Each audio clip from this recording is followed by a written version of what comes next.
Alright, let's get these wheels rolling. Welcome again to the Red Pill Transmission. Let's get right into it. What have we got for you today? Our first little warm-up is going to come from redstate.com.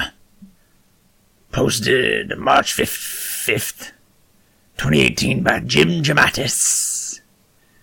For those of you who don't know at home, itis is Latin for inflammation. Alright, title is Virginia Democrats offended and emotionally shaken by Republicans citing historical facts. Well, doesn't that sound typical of you little baby snowflakes? Oh, I don't like facts. I want to live in a fantasy world where ponies and unicorns are licking lollipops and giving goddamn abortions. Here we go. Just about a year ago, I wrote about some refreshing honesty coming from Delegate Nick Freitas in the Virginia State House. It appears he is still pulling no punches, but in stark contrast to other thought leaders in the GOP, he's not doing it with bombast or asinine comments. And guess what? The left finds it just as offensive. Ooh, boo-hoo, I'm a snowflake. I don't like the truth. I want to pretend that it's, hold on, I got something. Let me get some coffee.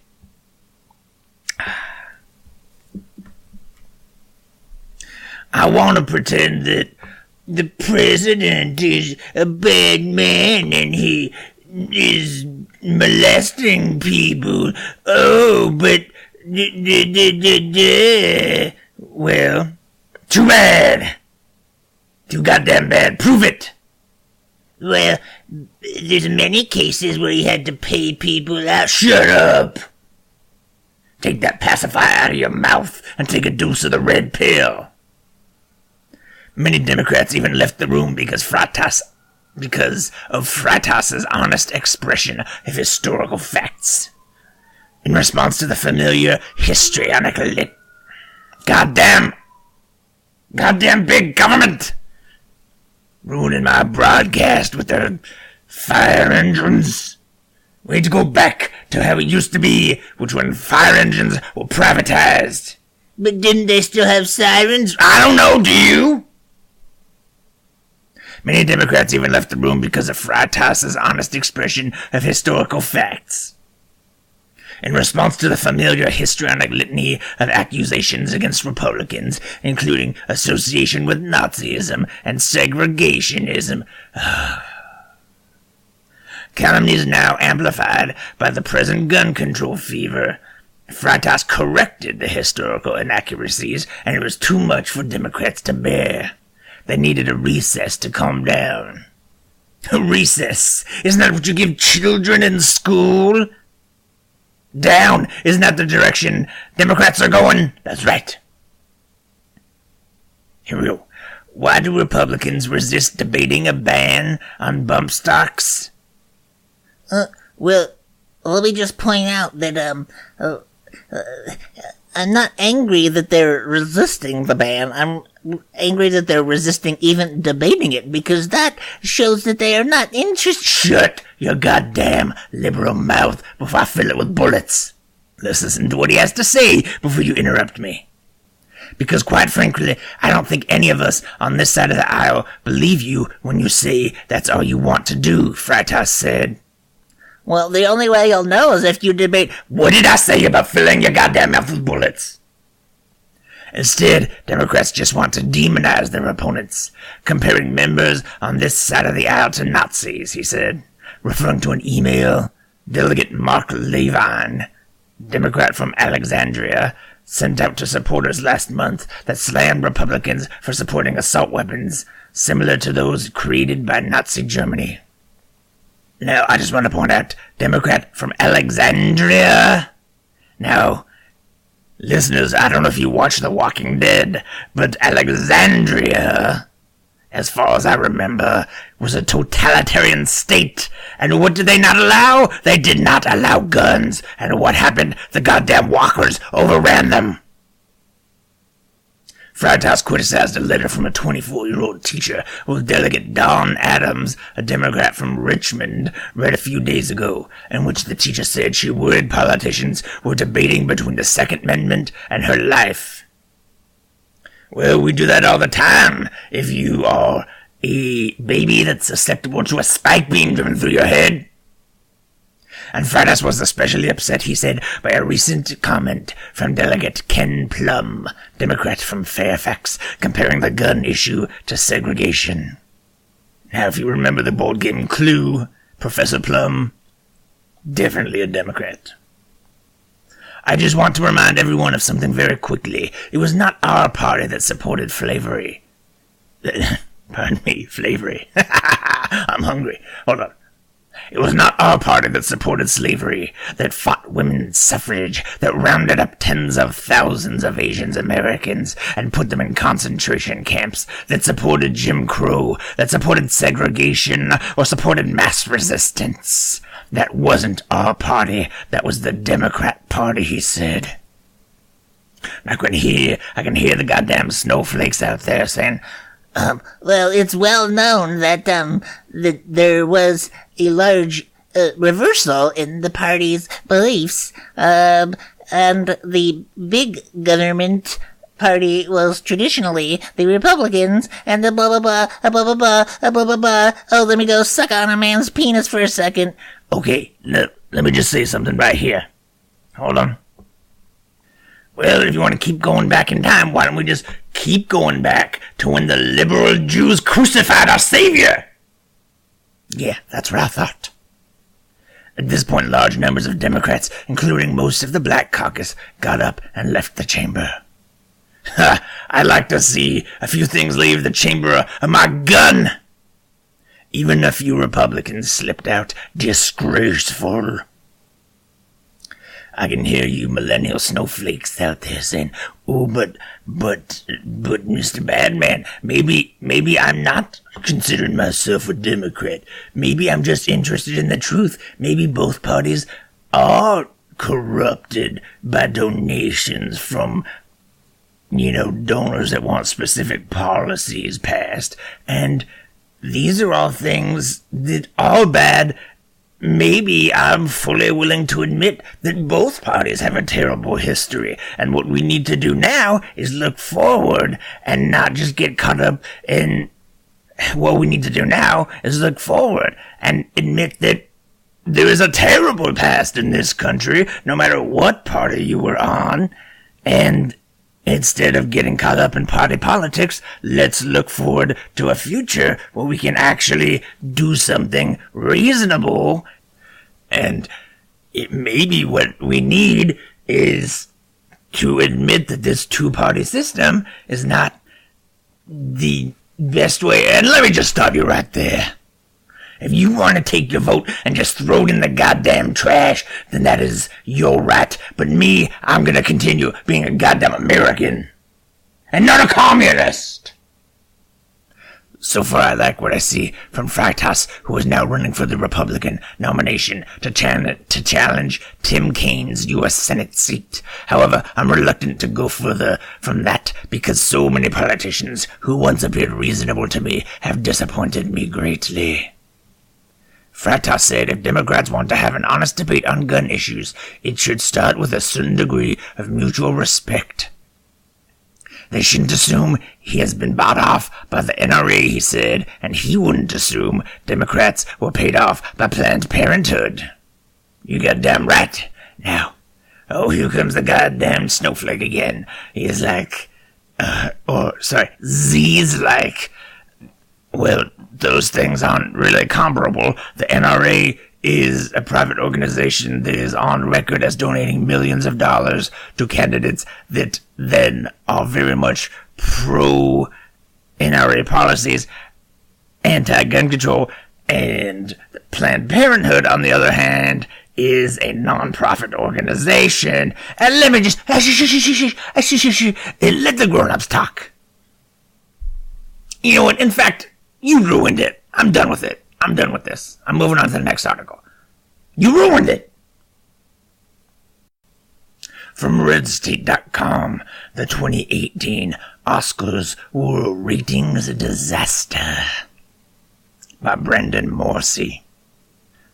Two things wreck the old media in this day and age. Firstly is the fact that many of the younger crowd would rather just watch the highlights on YouTube, allowing them to dismiss the live broadcast and catch up the following morning. Sickening!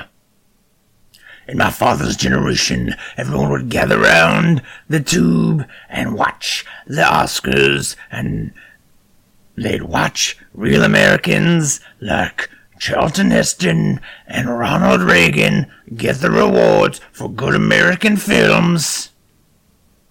And once every 40 or 50 years, we would give an award out to a woman of color, and that was all we needed. The other is the fact that Hollywood, from its perch of gilded privilege, deems it consistently necessary to preach to we, the peasantry, about morality and virtue.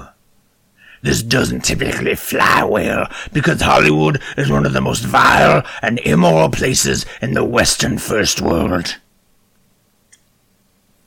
The Western First World seems oddly specific, but the point is, it's a terrible, immoral place filled with philandering homosexuals.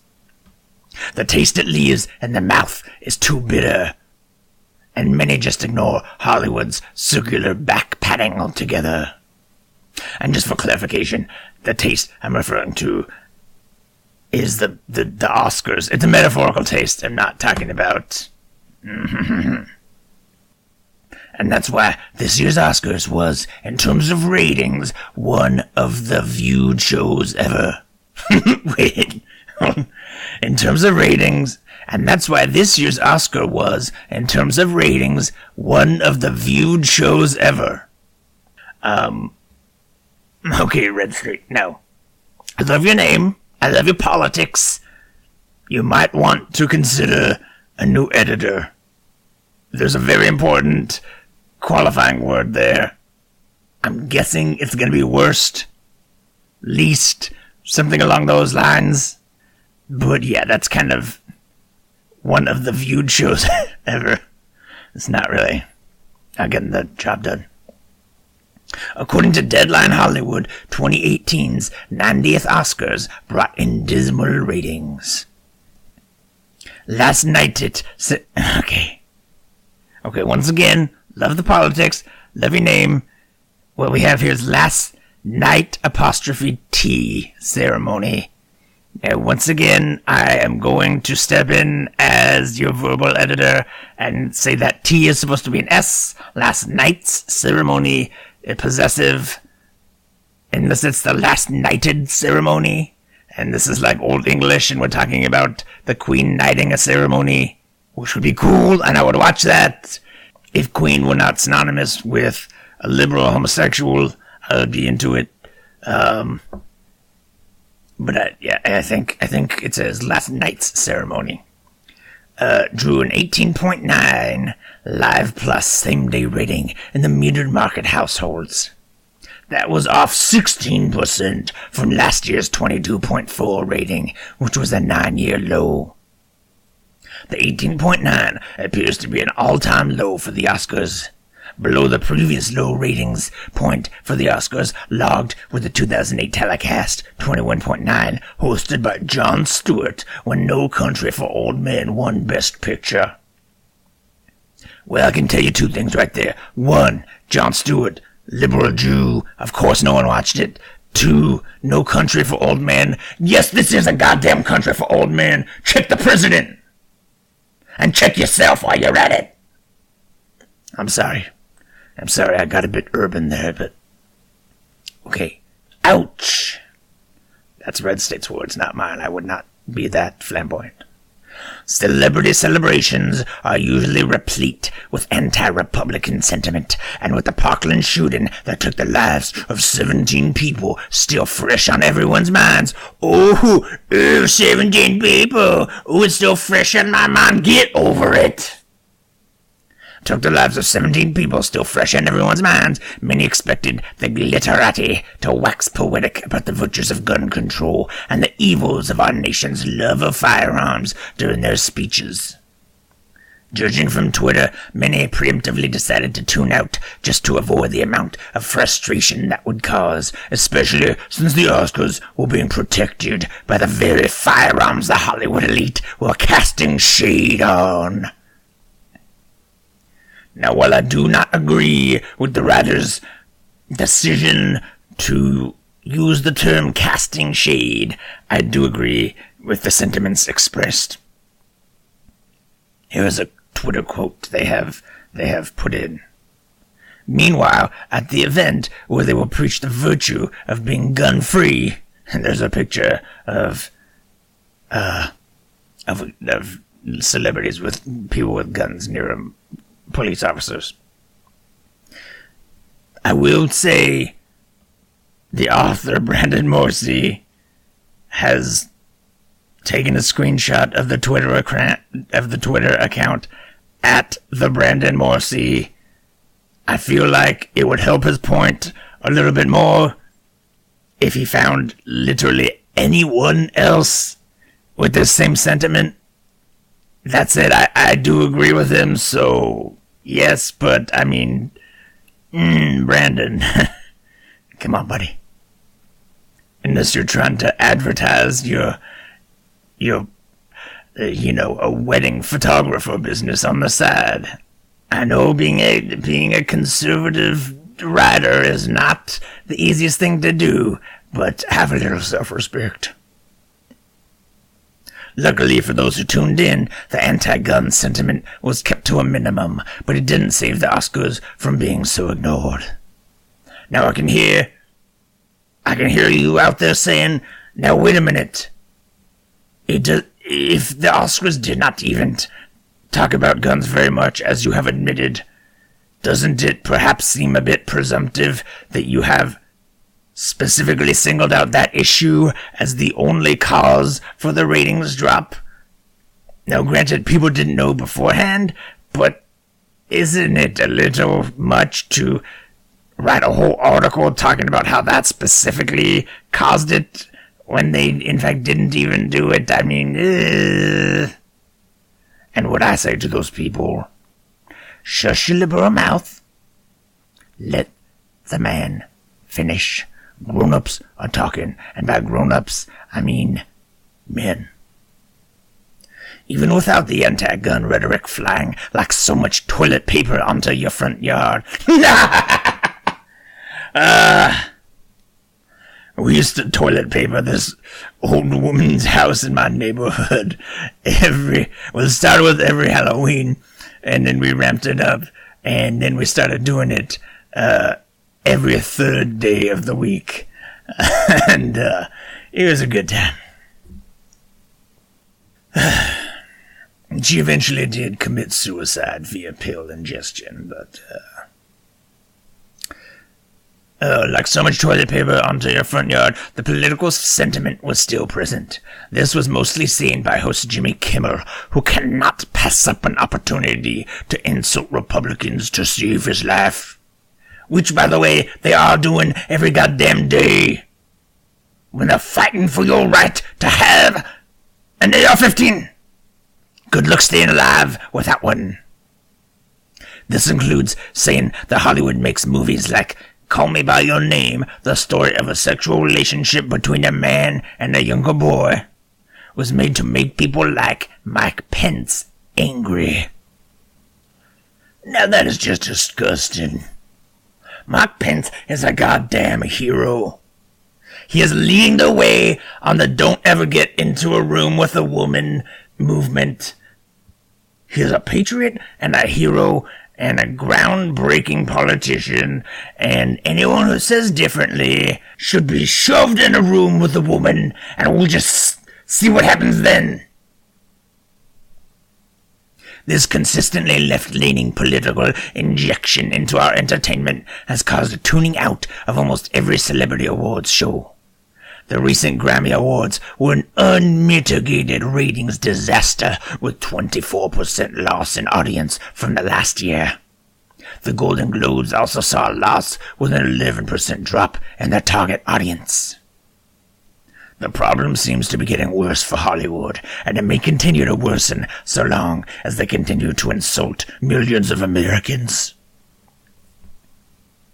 Now, I can hear the snowflakes rearing up again, saying things like, well, with regards to that picture that bad man took himself and then posted in the article, people aren't necessarily saying that law enforcement should not be able to have guns. They're just saying that, and I have to say, excuse me, sir, I am still speaking.